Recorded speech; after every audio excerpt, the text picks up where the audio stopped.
All right, let's cross live now to Brad Bowman, who serves as the Senior Director of FDD's Center on Military and Political Power, where he focuses on U.S. defense strategy as well as policy. Thank you very much for your time here on Newsday on BBC News. First up, how would you rate the U.S. President's visit in terms of achievements? You know, I think President Biden was right to visit Israel to demonstrate the support of the United States for Israel following this attack a short time ago that was the most deadly single-day attack on Jews since the Holocaust.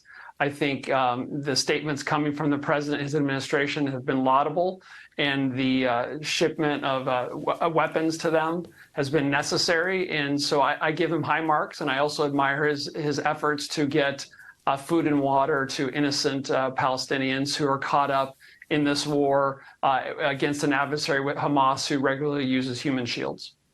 So now the focus, of course, is on what happens next. Now that the president has left, the focus will turn to that potential ground offensive in Gaza, with Joe Biden also telling Israel, importantly, that they need to make an honest assessment about whether they are on the right path. Well, what's your assessment of Israel's military ability to really achieve those objectives?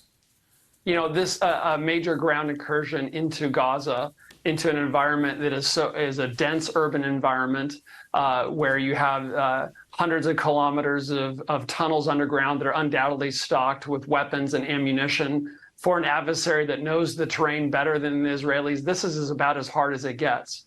But from an Israeli perspective, what happened on October 7th was some combination of 9/11 and Pearl Harbor. In per capita terms, it would be equivalent to 40,000 Americans dying on 9/11, 13 times those that died. So it's just unacceptable from an Israeli perspective, particularly given the barbarity of the attacks, to let Hamas continue to exist and function just a few miles from innocent Israeli men, women, and children trying to live their lives. So they know it's going to be difficult. It's likely going to be long, costly, but from their perspective, they have no choice.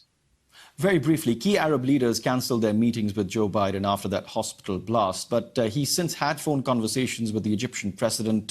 Where does this leave the U.S. standing diplomatically in the region? I think the U.S. is doing what it should, standing by its closest ally in the region and not creating some false moral equivalence between a terrorist organization that deliberately hunts civilians and murders babies versus a military trying to protect its civilians and doing everything in its power to minimize civilian casualties against a terrorist adversary that deliberately uses human shields.